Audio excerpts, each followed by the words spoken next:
मैंने अपने बचपन के दोस्त के साथ पूरे 1 साल ट्रांसपोर्ट का काम किया और साल के आखिर तक हम लगभग 1,97,00,000 रुपए का प्रॉफिट कमा चुके थे। लेकिन जब प्रॉफिट बांटने का वक्त आया तो उसने मेरी तरफ सिर्फ 10 लाख रुपए फेंक दिए। फिर आराम से बोला, गाड़ी मेरी है, पैसा मेरा लगा हुआ है, तू सिर्फ मेहनत करता है और उस हिसाब से 10 लाख कम नहीं होते। मतलब मैंने बिना कुछ कहे वो पैसे जेब में रख लिए। ठीक है, जैसा तू कहे। डेट उसे लगा मैं बेवकूफ हूँ और हमेशा उसकी सस्ती मजदूरी करता रहूंगा। लेकिन उसे क्या पता था कि उसी पैसे से मैं इंस्टॉलमेंट पर अपनी खुद की हैवी ट्रक लेने वाला हूँ। जिस दिन उसने मेरी नई ट्रक देखी उसका चेहरा एकदम सफेद पड़ गया। मैंने ट्रक का शीशा नीचे किया और मुस्कुराकर कहा, भाई अब से दोनों अपना अपना काम करेंगे। बाद में सुना उस रात वो पूरी रात ट्रक में बैठा रहा और गुस्से में स्टीयरिंग तक तोड़ डाली। उस दिन वो मेरे सामने पूरा हिसाब खोलकर बैठा था। हाँ चैन, पूरे साल का प्रॉफिट 1,97,00,000 है। 365 दिन हम दोनों बारी बारी से ट्रक चलाते रहे। गाड़ी लगभग कभी रुकी ही नहीं। कुल टर्नओवर 3 करोड़ से ऊपर गया और नेट प्रॉफिट बस कुछ हजार कम था पूरे 2 करोड़ होने से। जो नंबर मैं बता रहा हूँ वो बिल्कुल सही है। फिर उसने मेरी आंखों में देखते हुए कहा, ट्रक मेरी है,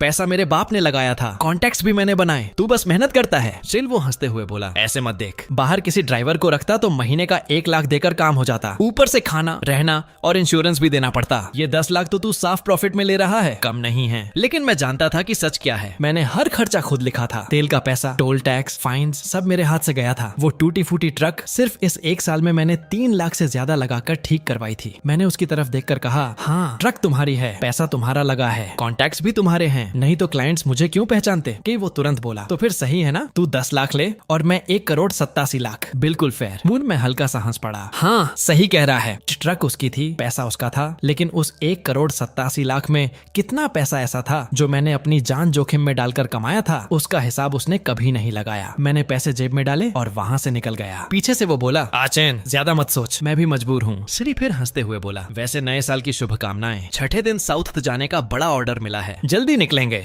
मैंने सिर्फ इतना कहा, ठीक है। नी उस रात मैं घर भी नहीं गया। जेब में 10 लाख थे, लेकिन मुझे डर लग रहा था कि माँ पूछेगी इस साल कितना कमाया और कैसे बांटा गया। मैं जवाब नहीं दे पाता। पूरे साल की जान तोड़ मेहनत के बाद मेरे हिस्से में रोज के हिसाब से सिर्फ 27,000 रुपए आए थे। मुझे उसकी पुरानी बातें याद आने लगी। आचन हम भाई हैं, प्रॉफिट हमेशा आधा आधा बांटेंगे, मेरे पास जो होगा उसमें तेरा हिस्सा जरूर होगा। लेकिन साल खत्म होते होते वही आदमी कह रहा था, तू बस मेहनत करता है। फिर मैं देर तक उस नंबर को घूरता रहा। यही थी मेरी 1 साल की कीमत। तभी मेरे दिमाग में एक बात आई, वो हमेशा कहता है ट्रक उसकी है ना, तो ठीक है, अब मैं अपनी खुद की ट्रक खरीदूंगा। मैंने तुरंत हैवी ट्रक सेंटर में फोन लगाया। हेलो सर, हम आपकी क्या मदद कर सकते हैं? सर मैंने सीधे पूछा, J7 560 हॉर्स पावर वाला मॉडल, मिनिमम डाउन पेमेंट कितना होगा? जी सामने से जवाब आया, सर अभी स्पेशल ऑफर चल रहा है, सिर्फ 10 लाख में ट्रक ले जा सकते हैं। मैं कुछ सेकंड चुप रहा। सिर्फ 10 लाख? जी सर, अगर डॉक्यूमेंट्स क्लियर हुए तो 3 दिन में डिलीवरी भी मिल जाएगी। मैंने तुरंत पूछा, आपकी शोरूम कहाँ है? नॉर्थ ऑटो सिटी में। आप कल सुबह आ जाइए। बीच मैंने घड़ी देखी, रात के 10 बज चुके थे। फिर भी मैंने कहा, कल सुबह 8 बजे मैं वहाँ पहुँच जाऊंगा। ये सामने वाला हंस पड़ा। ठीक है सर, मैं आपका इंतजार करूंगा। आपका सरनेम? गु। ठीक है गु भाई, कल मिलते हैं। घर पहुँचते ही पापा ने पूछा, इस साल कितना मिला?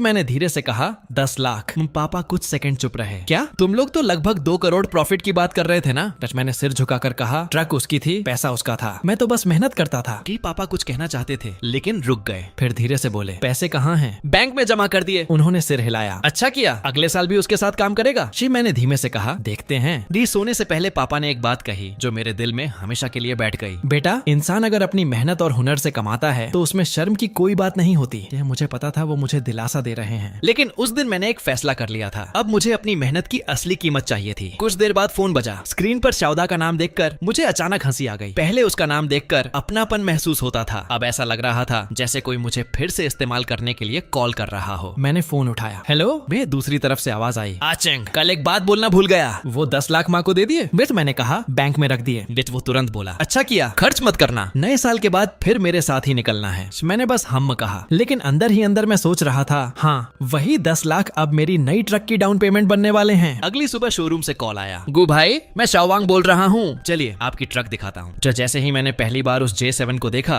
मेरी धड़कन एक पल के लिए रुक गई। वो फोटो से भी ज्यादा बड़ी, चमकदार और शानदार लग रही थी। शाओवांग गर्व से बोला, ये फ्लैगशिप वर्जन है, 560 horse power, imported gear box और टॉप लेवल पावर चेन। फिर उसने ट्रक की बॉडी पर हाथ फेरते हुए कहा, गु भाई इसकी फिनिशिंग देखिए और ये हेडलाइट्स। उसने कैबिन का डोर खोला, आइए अंदर बैठिए। उसी पल मेरे दिमाग में पुराने दिन घूम गए, ठंडी रातें, ग्रीस से भरे हाथ, ट्रक के नीचे लेटकर रिपेयर्स करना और एंडलेस सफर। मैंने स्टीयरिंग को हाथ लगाया और धीरे से खुद से कहा, अब वो दिन खत्म हो गए।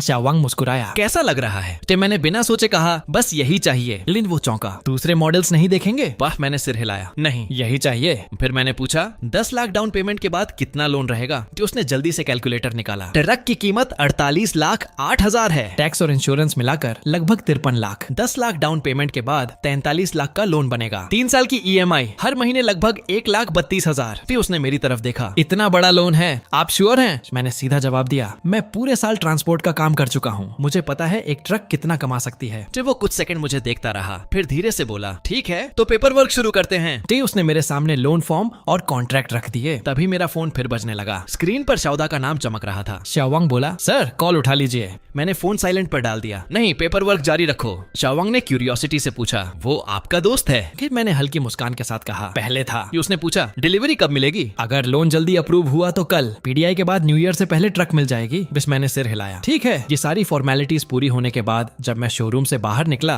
तब मुझे एहसास हुआ, ऐसा हुआ अल्लाह कि मेरे हाथ पसीने से भीग चुके थे। 40 लाख से ज्यादा का लोन, हर महीने भारी EMI, ये मेरी जिंदगी का सबसे बड़ा गैम्बल था। तभी घर से मैसेज आया, आक्वान दोपहर में घर आ जाना, मैंने तुम्हारी पसंद का सूप बनाया है। जो मैंने सिर्फ ठीक है लिख कर भेज दिया। थोड़ी देर बाद फिर कॉल आया, तुम्हारी आवाज इतनी अजीब क्यों लग रही है? मैंने खिड़की से बाहर देखते हुए कहा, कुछ नहीं, बाहर हवा बहुत तेज है। फिर माँ बोली, जल्दी आ जाना, तुम्हारे पापा भी इंतजार कर रहे हैं। ये मैंने धीरे से कहा, हम। उसी वक्त शाओदा का भी फोन आ गया। सुबह कॉल क्यों नहीं उठाया? आज रात मेरे घर खाना खाने आना, मेरे पापा ने खास बुलाया है। मैंने मना करना चाहा, लेकिन वो तुरंत बोला, ज्यादा मत सोच, शाम 6 बजे पहुंच जाना। मैंने सबको बता दिया है। शाम को निकलते वक्त शाओयू मेरे साथ थे। वो पूछने लगी, कुछ गिफ्ट ले चले? खाली हाथ जाना अच्छा नहीं लगेगा। मैंने हल्का सा हंसकर कहा, हम खाने पर जा रहे हैं, किसी से मांगने नहीं। लेकिन फिर भी उसने रास्ते से कुछ फ्रूट्स खरीद लिए। उसने मेरी तरफ देखा, तुम यही कपड़े पहनोगे? कुछ अच्छा पहन लो। कि मैंने सिर हिलाया, जरूरत नहीं। थोड़ी देर बाद हम शाओदा के घर पहुंच गए। दरवाजा खुलते ही अंदर से आवाज आई, अरे आ गए, जल्दी अंदर आओ। शाओदा की माँ मुस्कुराते हुए बोली, आओ आओ बैठो, आते हुए इतनी चीजें क्यों ले आए?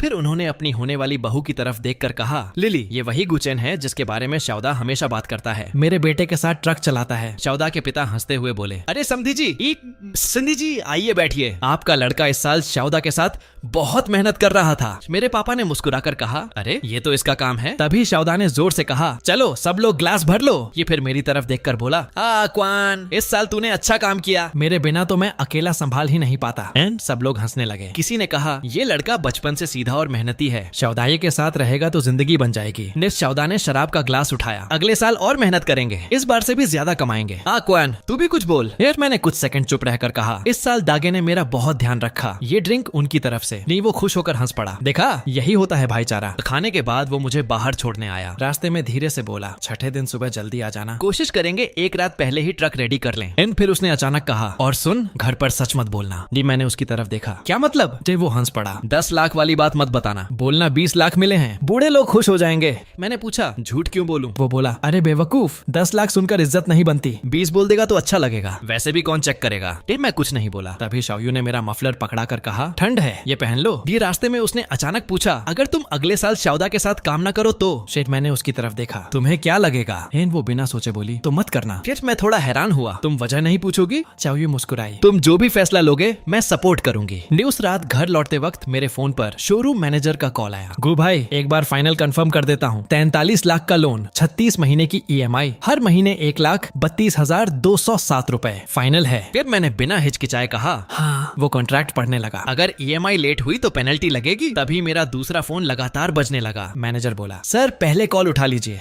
मैंने फोन की तरफ देखा, शाओदा का नाम चमक रहा था। मैंने सीधे कहा, नहीं आगे पढ़ो। दूसरी तरफ शाओदा अपने दोस्तों के साथ बैठा मेरी बुराई कर रहा था। एक ड्राइवर के लिए मैं इतना टेंशन ले रहा हूँ और वो फोन तक नहीं उठा रहा। उसका दोस्त हंस पड़ा, तू भी ना, आखिर वो सिर्फ ट्रक चलाने वाला ही तो है। दूसरा बोला, कल तेरे घर उसकी गर्लफ्रेंड को देखा था, कपड़े देखे उसके, साफ लग रहा था सस्ते मार्केट से खरीदे हैं। ये शाओदा ने हंसकर बात टाल दी, छोड़ना। फिर उसका दोस्त बोला, वैसे अगले साल इतनी अर्निंग होगी तो हमें भी विदेश घुमा देना। शाओदा हंसते हुए बोला, अरे वो प्रॉफिट है, पूरा पैसा मेरे हाथ में थोड़ी आता है। मैं उधर शोरूम मैनेजर पेपर वर्क पूरा करके बोला, अब बस बैंक अप्रूवल बाकी है, शायद कल शाम तक रिजल्ट आ जाएगा। फिर उसने धीरे से पूछा, गु भाई एक बात पूछूं, वो कॉल आपके बॉस का था? मैंने उसकी तरफ देखा। वो बोला, मेरा गलत मतलब नहीं है, लेकिन मैं काफी लोगों को देख चुका हूँ, आपकी सिचुएशन मैं समझ सकता हूँ। मैं कुछ सेकंड चुप रहा, फिर मुस्कुराकर कहा, अभी वो मेरा बॉस है, नए साल के बाद नहीं रहेगा। उसी वक्त मेरा फोन फिर बजा, इस बार शाओदा था। मैंने उठाया, क्या हुआ? उसने कहा, कुछ नहीं, बस याद दिलाना था, छठे दिन सुबह 5 बजे मेरे घर पहुंच जाना, ट्रक तैयार तैयार करनी है। और फिर बोला, और साउथ वाला क्लाइंट बहुत प्रेशर डाल रहा है, सुबह जल्दी निकलना पड़ेगा ताकि 8 तारीख की रात तक डिलीवरी हो जाए। मैंने सिर्फ इतना कहा, ठीक है। दी कॉल खत्म होने के बाद शोरूम मैनेजर ने पूछा, तो क्या छठे दिन भी आप ट्रक लेने आ पाएंगे? मैंने मुस्कुराकर कहा, ट्रक तो न्यू ईयर से पहले ही ले जाऊंगा, छठे दिन तक मेरे पास अपनी खुद की ट्रक होगी। फिर वो थोड़ा चौंका, फिर भी जाएंगे? फिर मैंने खिड़की से बाहर देखते हुए कहा, हाँ आखिर विदाई तो देनी पड़ेगी। ये थोड़ी देर बाद शाओयू का कॉल आया। अचेन कहाँ हो? मैंने जवाब दिया, कुछ काम था, शाम तक घर आ जाऊंगा। वो बोली, मेरी माँ ने रात के खाने पर बुलाया है। तो मैंने ठीक है कहा। फिर वो थोड़ी देर चुप रही और धीरे से बोली, अभी जीबोदा का कॉल आया था। ये मैंने पूछा, क्या कह रहा था? पूछ रहा था तुमसे बात हुई या नहीं। मैंने कहा, तुम्हारा फोन बंद था। फिर उसने कहा, छठे दिन जल्दी पहुंच जाना, इस बार का ऑर्डर बहुत बड़ा है। मैंने पूछा, तुमने क्या कहा? शाओयू बोली, मैंने कहा मैं तुम्हें बता दूंगी। फिर कुछ सेकंड चुप रहकर उसने पूछा, चैन क्या तुम मुझसे कुछ छुपा रहे हो? मैंने गहरी सांस ली। न्यू ईयर निकल जाने दो, फिर सब बता दूंगा। कि वो धीरे से बोली, ठीक है मैं इंतजार करूंगी। उसी रात शाओदा का एक और वॉइस मैसेज आया, अचन मैंने सोचा है साउथ वाली ट्रिप खत्म होते ही एक शॉर्ट रूट और पकड़ लेंगे, ट्रक को जल्दी सर्विस करवा लेना। और हाँ, अगर वो 10 लाख अभी तक पड़े हैं तो थोड़े दिन के लिए मुझे दे देना, मुझे थोड़ा कैश फ्लो मैनेज करना है, बाद में लौटा दूंगा। ये वॉइस मैसेज खत्म होते ही मैं कुछ सेकंड तक चुप बैठा रहा। अगर वो पैसे उसे दे देता तो पूरे साल का इंटरेस्ट मुश्किल से 1 लाख बनता, जबकि उसकी टूटी ट्रक पर सिर्फ इस साल मैंने 3 लाख से ज्यादा खर्च किए थे। अगले दिन शाओयू की माँ ने मुझे खाने पर बुलाया। अंदर जाते ही उन्होंने कहा, तुम्हारी नौकरी की बात घर में मत खुलने देना। फिर मैंने सिर हिलाया। फिर वो अचानक मेरी तरफ देखने लगी। तुम्हारा चेहरा इतना उतारा हुआ क्यों है? रात को सोए नहीं? मैंने कहा, सोया था। शाओयू तुरंत बोल पड़ी, झूठ बोल रहे हो। कि तभी उसकी माँ ने मुस्कुराकर पूछा, तो आचेन इस साल शाओदा के साथ काम कैसा रहा?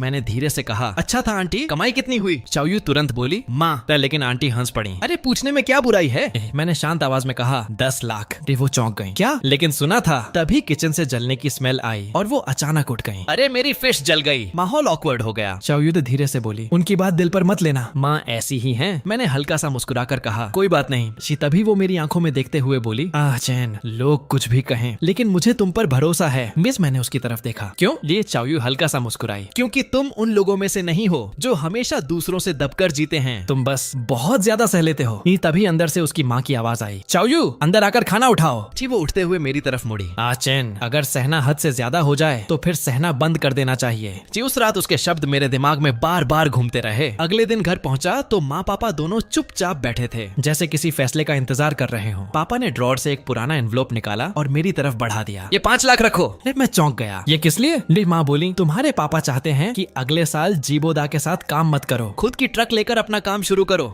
मैं कुछ सेकंड तक एनवलप को देखता रहा। पापा धीरे से बोले, आज लॉजिस्टिक्स पार्क गया था, वहाँ लोगों से सुना सबसे ज्यादा मेहनत तुमने की और सबसे कम हिस्सा तुम्हें मिला। मैंने नजरें झुका ली। किसने कहा आपसे?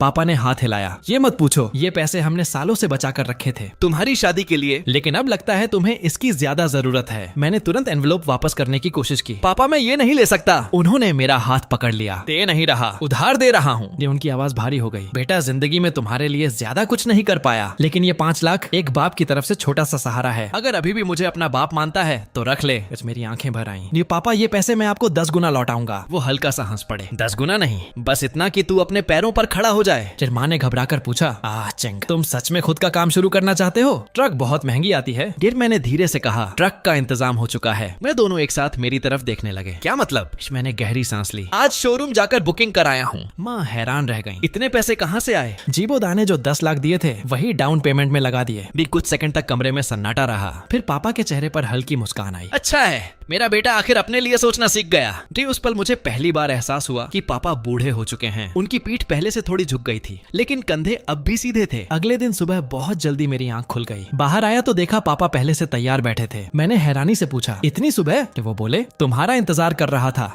मैं कुछ कहना चाहता था, लेकिन उन्होंने हाथ उठाकर रोक दिया। कुछ मत बोल, बस एक बात याद रखना, चाहे कैसी भी गाड़ी चलाओ, सेफ्टी सबसे पहले। फिर उन्होंने जेब से एक छोटा सा लाल पैकेट निकाला। ये रखो। मैंने कहा, पापा आपने कल ही काट दिया था। कि वो मुस्कुराए। वो उधार था, ये नए साल का शगुन है। नई ट्रक लेने जा रहे हो, खाली हाथ नहीं जाते। ये पैकेट बहुत हल्का था, लेकिन उसे हाथ में पकड़ते ही मुझे वो 10 लाख से ज्यादा भारी लगा। मैं चुपचाप निकल गया। रास्ते में एक टैक्सी ड्राइवर मिला। उसने पूछा, इतनी सुबह ऑटो सिटी, नई गाड़ी लेने जा रहे हो क्या? मैंने सिर हिलाया। ट्रक लेने। वो हंस पड़ा। नया साल, नई गाड़ी, अच्छा शगुन है। कौन सी? J7। ये उसने तुरंत कहा, अच्छी ट्रक है, खुद चलाओगे या किसी के लिए? मैंने खिड़की से बाहर देखते हुए कहा, अब से अपने लिए। ड्राइवर कुछ सेकंड चुप रहा, फिर बोला, अच्छा है, मैं 20 साल से दूसरों की टैक्सी चला रहा हूँ, पूरी जिंदगी निकल गई। मैं हल्का सा मुस्कुराया। मैं भी लगभग उसी रास्ते पर था। था। पूरी जिंदगी किसी और की ट्रक चलाता और बदले में 10 लाख पाकर एहसान मानता। चिंग शोरूम पहुंचा तो शाओवांग अभी शटर खोल ही रहा था। मुझे देखकर हंस पड़ा। गु भाई आप तो बहुत जल्दी आ गए, मैं अभी ओपन ही कर रहा था। मैंने सीधा कहा नींद नहीं आ रही थी। वे वो समझते हुए मुस्कुराया। चलो आपकी ट्रक तैयार है। जैसे ही मैंने अपनी J7 को फिर देखा, मुझे अचानक वो पुरानी टूटी ट्रक याद आ गई। पहाड़ी रास्ते, ठंडी रातें, एंडलेस सफर, सब कुछ। और उसी पल मुझे महसूस हुआ वो जिंदगी खत्म हो चुकी है। शाओवांग ने कैबिन का डोर खोला। गु भाई एक बार फिर ड्राइव करके देख लीजिए। मैं ऊपर चढ़ा, स्टीयरिंग पकड़ी और बिना कुछ कहे इंजन स्टार्ट कर दिया। उस आवाज में एक अलग ही एहसास था। नीचे उतरते ही मैंने कहा पेपर वर्क खत्म करो। ये थोड़ी देर बाद उसने चाबी, डॉक्यूमेंट्स और नंबर प्लेट मेरे हाथ में रख दिए। फिर थोड़ी झिझक के बाद बोला, एक बात पूछूं? कि मैंने उसकी तरफ देखा। आपके उस बचपन वाले दोस्त को पता है कि आपने ट्रक खरीद ली? कुछ मैंने सिर हिलाया। नहीं तो कब बताएंगे? कि मैंने चाबी पॉकेट में रखते हुए कहा, छठे दिन खुद जाकर बताऊंगा। शाओवांग चौंक गया। मतलब वही दिन जब आप दोनों डिलीवरी पर निकलते हो? फिर मैंने हल्की मुस्कान के साथ कहा हाँ। उसने पूछा तो आज ट्रक लेकर नहीं जाएंगे? मैंने सिर हिलाया। नहीं, अभी यहीं रहने दो। न्यू ईयर से पहले किसी को नहीं दिखाना चाहता। फिर घर कैसे जाओगे? मैंने मुड़ते हुए कहा बस से। छिम रास्ते में जीबो दा का कॉल आया। आचन क्या कर रहा है? मैंने जवाब दिया बस में हूँ। वो बोला कल न्यू ईयर ईव है, सब तैयारी हो गई ना? छठे दिन निकलना मत भूलना। मैंने कहा नहीं भूलूंगा। लेकिन फिर वो हंसकर बोला कल चाओयू के पापा के साथ खाना खाया था, उन्होंने कहा अगले साल बड़े क्लाइंट्स से काम दिलवा सकते हैं, तू मेहनत करता रह, अगले साल शायद तुझे ज्यादा हिस्सा दूं। मैंने आंखें बंद कर ली। वो अभी भी अगले साल की बातें कर रहा था। उसे पता ही नहीं था कि हमारे बीच अब कोई अगला साल बचा ही नहीं है। मेरे लिए अगला साल नई शुरुआत था और उसके लिए अंत। घर पहुंचते ही माँ ने पूछा खाना खाया? मैंने सिर हिलाया हाँ। ले उन्होंने मेरे हाथ में फाइल देखकर पूछा ये क्या है? कुछ पेपर्स हैं? फिर माँ ने खाना परोसते हुए कहा थोड़ा और खा लो। फिर मैंने मना कर दिया। वो मुझे गौर से देखने लगी। आचन तुम पिछले कुछ दिनों से बहुत अजीब बिहेव कर रहे हो। कि मैंने नजरें चुरा ली। कुछ नहीं। फिर माँ धीरे से बोली मुझे झूठ मत बोलो, मैंने तुम्हें 30 साल पाला है, तुम्हारे चेहरे से समझ जाती हूँ क्या चल रहा है। क्या जीबोदा से झगड़ा हुआ है? मैंने धीमे से कहा माँ प्लीज मत पूछो। कि वो चुप हो गई। फिर बोली ठीक है नहीं पूछूंगी, लेकिन एक बात याद रखना, चाहे कुछ भी हो जाए मैं और तुम्हारे पापा हमेशा तुम्हारे साथ हैं। उसी रात मेरे फोन पर लॉजिस्टिक्स यार्ड का मैसेज आया। जीफंग J7 delivery complete, truck east logistics yard में पार्क्ड है, छठे दिन रेडी रहेगी। कि मैं देर तक उस मैसेज को देखता रहा। दूसरी तरफ उसी रात जीबोदा के घर पार्टी चल रही थी। लोग शराब पीते हुए उसकी तारीफ कर रहे थे। दायोंग घर तो बड़ा शानदार बना लिया। लेकिन कोई शैंडलियर देखकर बोला ये तो बहुत महंगा लगता है। जीबोदा के पिता हंसते हुए बोले क्या करें, इस साल चाओदा ने अच्छा पैसा कमाया, जिद करके बदलवाया। ये तभी किसी ने पूछा सुना है इस साल 1 करोड़ से ज्यादा प्रॉफिट हुआ? जीबोदा ने ग्लास उठाते हुए कहा लगभग। ये सब लोग हैरान रह गए। वाह कमाल कर दिया। तभी किसी ने मेरा नाम लिया। और आचंग वो भी तो साथ काम करता था। जीबोदा हंस पड़ा। उसे 10 लाख मिले हैं, बुरा क्या है? फिर उसने वही पुरानी लाइन दोहराई, ट्रक मेरी है, पैसा मेरा लगा है, कॉन्टैक्ट्स मेरे हैं, वो बस मेहनत करता है। बाहर से ड्राइवर रखता तो महीने का 1 लाख देकर काम चल जाता। बस सब लोग उसकी हाँ में हाँ मिलाने लगे। तभी किसी ने पूछा वैसे आचंग कहाँ है? आज नहीं आया? जीबोदा बोला आएगा, मैंने बुलाया है, उसे आना ही चाहिए। आखिर मेरी वजह से ही उसने 10 लाख कमाए। मेरे उसी वक्त दरवाजा खुला और मैं अंदर चला गया। जीबोदा ने जोर से कहा लो आ गया मेरा भाई। डी फिर शराब का ग्लास उठाकर बोला सुनो सब लोग, इंसान की किस्मत अलग अलग होती है। कुछ लोग पैदा ही बॉस बनने के लिए होते हैं और कुछ लोग हमेशा दूसरों के लिए काम करने के लिए। ये सब हंस पड़े। फिर उसने मेरी तरफ देखकर कहा चिंग बुरा मत मानना, लेकिन सच यही है, मेरे साथ काम करना तेरी किस्मत थी। जीबोदा ने ग्लास खत्म करते हुए मेरी तरफ देखा। अगर कोई दूसरा बॉस होता ना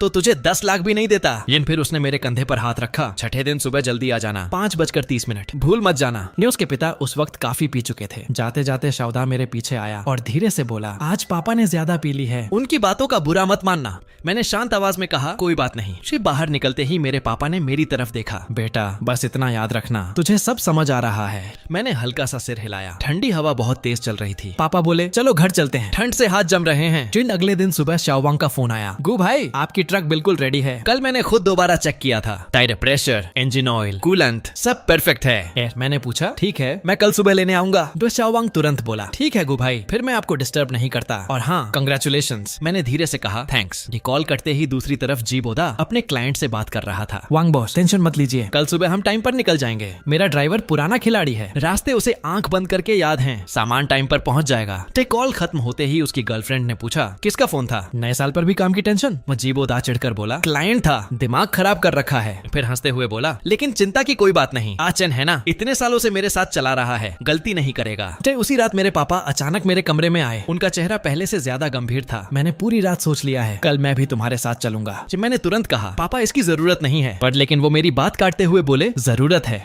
फिर धीमे लेकिन भारी आवाज में बोले अगर जीबोदा गुस्से में कुछ उल्टा सीधा कर बैठा तो तू ट्रक में रहेगा, मैं नीचे खड़ा रहूंगा। मैंने उन्हें समझाने की कोशिश की। वो ऐसा कुछ नहीं करेगा। पापा गुस्से में बोले, मैंने दुनिया देखी है, पैसा इंसान को पागल बना देता है। अगर उसने हाथ उठाया ना तो मैं अपनी जान लगा दूंगा, लेकिन तुझे कुछ नहीं होने दूंगा। मैं कुछ सेकंड चुप रहा, फिर धीरे से बोला, ठीक है। पापा ने तुरंत पूछा, कितने बजे निकलना है? सुबह 5:30। वो बोले, मैं 5:20 पर नीचे इंतजार करूंगा। उसी वक्त दूसरी तरफ जीबोदा अभी भी अपने दोस्तों के साथ बैठा शराब पी रहा था। किसी ने कॉन्ट्रैक्ट की बात छेड़ी। अगर डिलीवरी में प्रॉब्लम हुई तो जीबोदा हंस पड़ा। कॉन्ट्रैक्ट में बस 3 गुना पेनल्टी है, ज्यादा से ज्यादा 2,60,00,000 देने पड़ेंगे। इन सब लोग हंस पड़े। लेकिन होगा क्या, इतने सालों से काम कर रहे हो, कभी इशू हुआ? न जीबोदा ने सिगरेट सुलगाई। बस यही तो कह रहा हूँ, जब तक आयाचंद साथ है कोई टेंशन नहीं। उसकी गर्लफ्रेंड उसके पास आई और हंसते हुए बोली, चलो अब छोड़ो काम की बातें। जीबोदा ने उसे अपनी तरफ खींचा, आओ एक किस तो दो।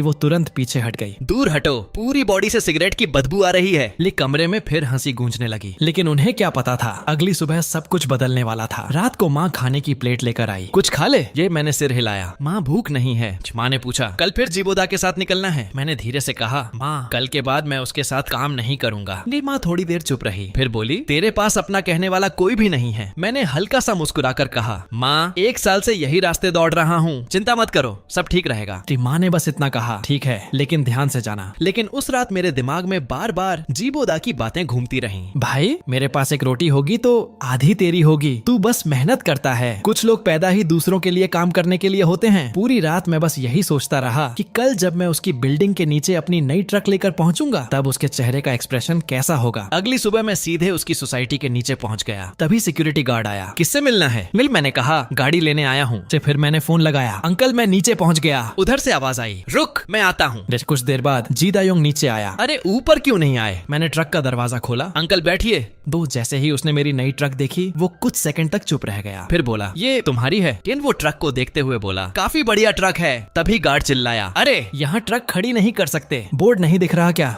मैंने कहा, बस 2 मिनट। तभी ऊपर से फोन आया, हेलो जी सर, नीचे एक बड़ी ट्रक खड़ी है, रास्ता ब्लॉक हो गया। ये उधर से आवाज आई, क्या ट्रक? फिर कुछ सेकंड बाद जीबोदा खुद नीचे उतर आया। लेकिन जैसे ही उसकी नजर मेरी नई ट्रक पर पड़ी उसका चेहरा बदल गया। साला ये क्या है? ये मैंने खिड़की नीचे की। जीबोदा घूरते हुए बोला, गुचन ये ट्रक तुम्हारी है? मैंने शांत आवाज में कहा, हाँ। वो तुरंत बोला, पैसे कहाँ से आए? मैंने सीधा जवाब दिया, जो 10 लाख तूने दिए थे उसी का डाउन पेमेंट किया है। जीबोदा कुछ सेकंड तक चुप खड़ा रहा, फिर बोला, आज छठा दिन है, माल लेकर निकलना है। तू ये सब क्या कर रहा है? मैंने स्टीयरिंग पर हाथ रखते हुए कहा, मतलब साफ है, आज के बाद हम दोनों अलग अलग काम करेंगे। जीबोदा तुरंत चिल्लाया, गुचेन नीचे उतर, पहले बात साफ कर। लेकिन मैंने सिर्फ हल्की मुस्कान दी। भाई अब हर आदमी अपना रास्ता खुद दौड़ेगा। वो वहीं खड़ा रह गया, नंगे पैर स्लीपिंग सूट पहने मेरी ट्रक के नीचे। वो अभी भी नंगे पैर स्लीपिंग सूट पहने मेरी ट्रक के नीचे खड़ा था और दूर से देखने पर बिल्कुल किसी तमाशे वाले जैसा लग रहा था। उस पल मुझे खुद ही हंसी आ गई। साल भर पहले वही आदमी पैर पर पैर रखकर बैठा कहता था, तू बस मेहनत करने वाला है, तू बस दूसरों के लिए काम करेगा। और आज वही इंसान मेरे ट्रक के नीचे नंगे पैर खड़ा था। सवाल वही था लेकिन जवाब बदल चुका था। कौन किसका मजाक बन गया था। धीरे धीरे रियर मिरर में उसकी शक्ल छोटी होती गई और फिर पूरी तरह गायब हो गई। उसी पल हमारे बीच वो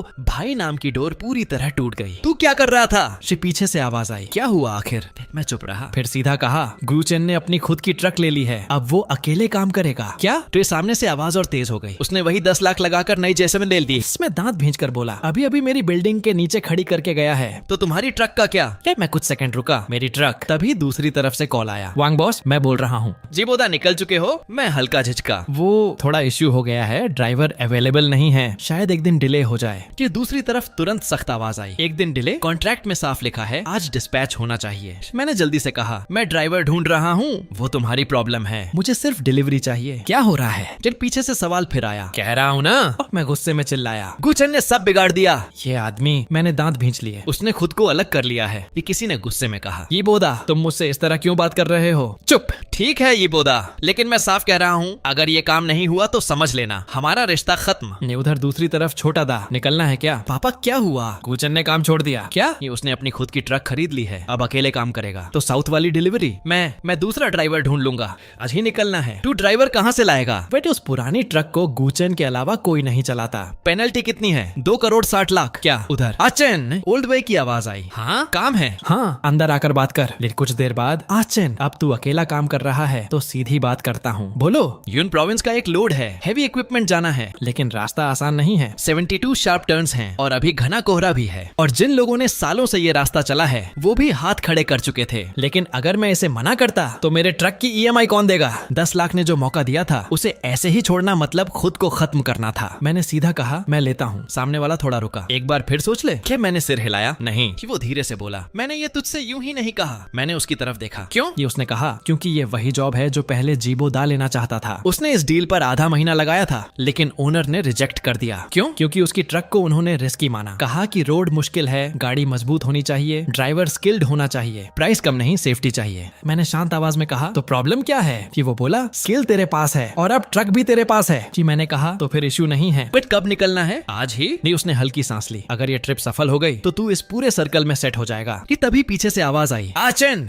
मैं मुड़ा। एक औरत दौड़ती हुई आई। मैं तुमसे हाथ जोड़ती हूँ, वापस आ जाओ, मेरे बेटे की हेल्प कर दो। कि उसकी आवाज कांप रही थी। अगर ये कॉन्ट्रैक्ट कैंसिल हो गया तो हमारा घर खत्म हो जाएगा। हम तुम्हें और पैसे देंगे, 20 लाख 30 लाख, बस तुम ये ट्रिप पूरा कर दो। मैंने शांत होकर कहा आंटी बात पैसे की नहीं है। वो तुरंत बोली तो फिर क्या बात है? मैंने उसकी आंखों में देखा। हम बचपन के दोस्त थे और उसने मुझे सिर्फ 10 लाख में खत्म समझ लिया। नहीं, वो कुछ नहीं बोली। मैंने फोन जेब में रखा और मुड़ गया। फोन काट दिया उसने। पीछे से आवाज आई कि दूसरी तरफ जीदायोंग गुस्से में उबल रहा था। अगर ये जॉब फेल हुई तो दो 6 करोड़ पेनल्टी तू खुद देगा, मैं एक पैसा नहीं दूंगा। पापा? मुझे पापा मत बोल, मैं जीदायोंग हूँ। ये उसकी आवाज टूटते गुस्से में गूंज रही थी। तूने क्या कर दिया? एक भी ड्राइवर को संभाल नहीं पाया। दूसरी तरफ मैं अपनी नई J7 लेकर पहाड़ी रास्तों पर आगे बढ़ रहा था। चारों तरफ घना कोहरा था। सड़क पर 72 खतरनाक मोड़ थे। नीचे सीधी खाई। वेगन ने सिगरेट का धुआं छोड़ते हुए कहा आचन ये रास्ता आसान नहीं है, पुराने ड्राइवर्स भी डरते हैं। ये मैंने सामने देखते हुए कहा डर मुझे भी लग रहा है। वेगो मेरी तरफ देखने लगा। मैंने हल्की मुस्कान के साथ कहा लेकिन अब पीछे मुड़ने का ऑप्शन नहीं है। ये ट्रक धीरे धीरे पहाड़ चढ़ रही थी। तभी सामने एक पुरानी ट्रक सड़क किनारे फंसी दिखी। एक बूढ़ा ड्राइवर परेशान खड़ा था। मैंने ब्रेक लगाया और नीचे उतर गया। क्या हुआ उस्ताद? मेरे बूढ़े आदमी ने थकी आवाज में कहा ट्रक चढ़ नहीं रही, इंजन पुराना है, ऊपर से सड़क गीली। मैंने बिना कुछ कहे 2 केबल निकाली और उसकी ट्रक को खींचकर ऊपर चढ़ा दिया। बूढ़े ड्राइवर की आंखें भर आईं। भाई तूने बचा लिया, फल खराब हो जाते तो बर्बाद हो जाता। नहीं, उसने पैसे देने चाहे लेकिन मैंने हाथ रोक दिया। रहने दो, रास्ते में सब एक दूसरे के काम आते हैं। ये बूढ़ा आदमी लगातार धन्यवाद देता रहा। जब मैं वापस ट्रक में बैठा तो रियर मिरर में देखा वो बूढ़ा आदमी झुककर मेरी तरफ सलाम कर रहा था। उस पल मुझे एहसास हुआ दुनिया में हर इंसान जीबोदा जैसा नहीं होता। कुछ लोग एहसान नहीं इंसानियत समझते हैं। तभी वेगा का फोन आया। कहाँ पहुँचे? यूनगुवी बॉर्डर के पास हूँ।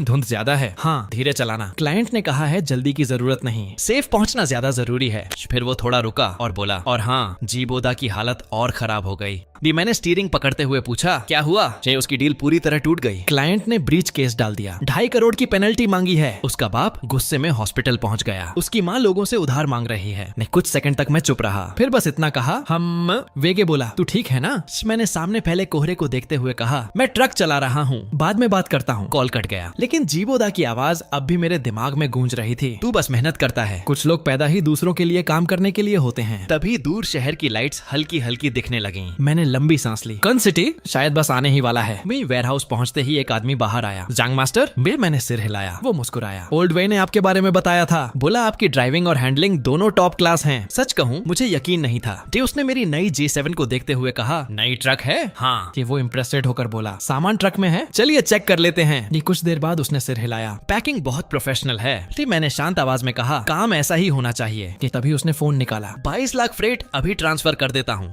मैं थोड़ा रुका। अभी? वो हंस पड़ा। क्या हुआ? डर है मैं पैसे नहीं दूंगा। कर मैंने सिर हिलाया। नहीं, बस इतनी जल्दी उम्मीद नहीं थी। आदमी मुस्कुराया। ओल्ड वे जिस आदमी की गारंटी दे उस पर शक नहीं करता। ऊपर से तुम्हारी ट्रक और तुम्हारी स्किल दोनों शानदार हैं। आगे भी काम मिलेगा। कुछ सेकंड बाद मेरे फोन पर पेमेंट नोटिफिकेशन आया, लेकिन अमाउंट देखकर मैं रुक गया। उसने कहा ये तुम्हारी मेहनत के पैसे हैं। वो 97 मिलियन नहीं थे, लेकिन फर्क ये था कि ये पूरी तरह मेरे थे। किसी का एहसान नहीं, किसी की बेइज्जती नहीं। उधर जीबोदा अपनी पुरानी ट्रक बेचने गया तो बायर ने साफ कहा तुम्हारी ट्रक का चासी डैमेज्ड है, गियर बॉक्स खराब है, पूरी एक्सीडेंट रीबिल्ड ट्रक है, 3,000 भी ज्यादा हैं। जीबोदा गुस्से में बोला मैंने इसे 2,000 में खरीदा था। बायर हंस पड़ा। वो तुम्हारी प्रॉब्लम है, मार्केट वैल्यू यही है। फिर बायर जाने लगा तो जीबोदा घबरा गया। रुको ना, हम तो भाई हैं, पैसों की क्या बात। लेकिन बायर बोला 30,000 चाहिए तो लो, वरना मैं जा रहा हूँ। और हाँ, अपनी ट्रक की कीज तैयार रखना, बाद में टो ट्रक भेज दूंगा। तभी किसी ने मुझसे पूछा रिटर्न लोड मिला क्या? मैंने कहा अभी नहीं। उसने कहा मेरे जानने वाले फ्रूट होलसेलर को ट्रक चाहिए, तुम्हारी तरफ माल भेजना है। मैंने तुरंत हाँ कर दी। मैंने तुरंत घर फोन किया, माँ मैं पहुंच गया, माल अनलोड हो गया। माँ ने पूछा थक गए होंगे, खाना खाया? मैंने हंसकर कहा, माँ मैंने इस एक ट्रिप में 300,000 कमा लिए। माँ रोने लगी। मैंने कहा पापा से कहना चिंता मत करें, मैं बिल्कुल ठीक हूँ, ट्रक भी बढ़िया चल रही है।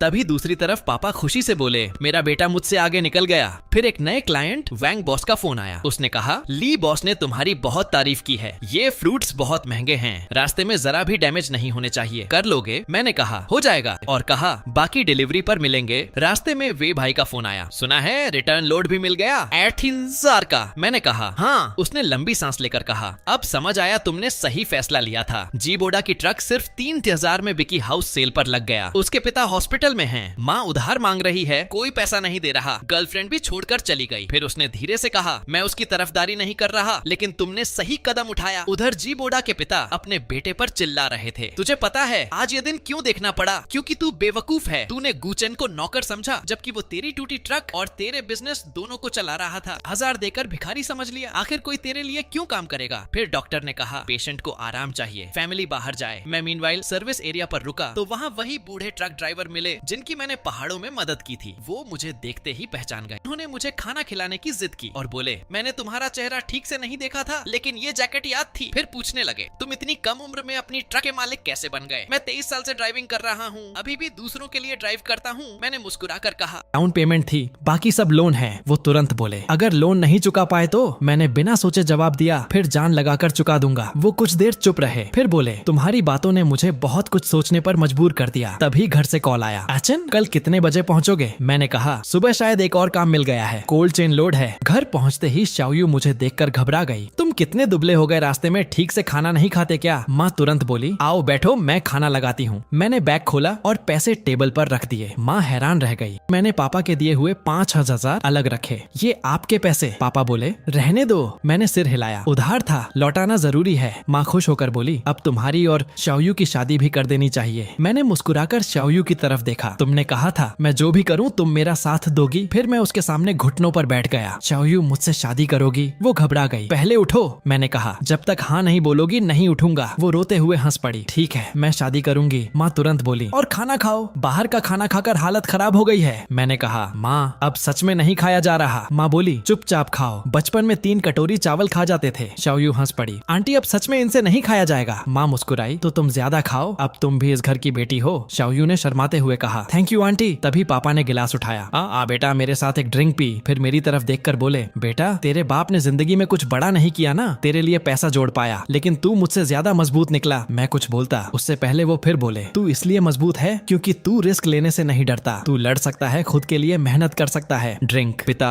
मजबूत, जोखिम लेना, मेहनत करना। मैंने तुरंत कहा, पापा इस घर के मालिक हमेशा आप ही रहोगे। शाओयू मुस्कुराकर बोली, अचेन पता है तुम बाहर थे तब मैं रोज सोचती थी तुम मुझसे क्या छुपा रहे हो। अब समझ आया तुम जिंदगी बदलने निकले थे। फिर उसने मेरा हाथ पकड़ लिया। डर नहीं लगा? मैंने मुस्कुराकर कहा, नहीं, क्योंकि मुझे पता था मैं कर सकता हूँ। वो बोली, क्यों? मैंने जवाब दिया, क्योंकि मैं गुचेन हूँ। अगले दिन मैंने कहा, चलो कल मैरिज रजिस्ट्रेशन करा लेते हैं। वो हैरान रह गई, इतनी जल्दी? मैंने हंसकर कहा, जल्दी कैसी, 3 साल से इंतजार कर रहा हूँ। तभी दूसरी तरफ हॉस्पिटल में जी बोडा की माँ ने मुझे फोन किया, एचन प्लीज मदद कर दो, तुम्हारे अंकल हॉस्पिटल में हैं, घर बिक गया, ट्रक बिक गई। मैंने शांत आवाज में कहा, आंटी मैं मदद नहीं कर सकता। वो रोते हुए बोली, तुम इतने क्लाइंट्स जानते हो, जी बोडा को थोड़ा काम दिलवा दो। मैंने सीधा पूछा, उसके पास ट्रक है? वो चुप हो गई। ट्रक बिक गई? मैंने कहा, बिना ट्रक के ट्रांसपोर्टर बिजनेस कैसे करेगा? वो रोते हुए बोली, तो कुछ पैसे ही उधार दे दो, धीरे धीरे लौटा देंगे। मैं कुछ सेकंड चुप रहा, फिर धीरे से बोला, आंटी बचपन से साथ बड़े हुए, इसलिए उसने पूरे रिश्तेदारों के सामने मुझे अपना ड्राइवर कहा। बचपन से साथ बड़े हुए, इसलिए उसे लगा मैं जिंदगी भर उसका मजदूर बना रहूंगा। फिर मैंने आखिरी बार कहा, आंटी मेरे पास अब कहने को कुछ नहीं है, और कॉल काट दिया। उधर जी बोडा गुस्से में अपनी माँ पर चिल्ला उठा, आपने उसे फोन क्यों किया? मुझे उसकी मदद नहीं चाहिए।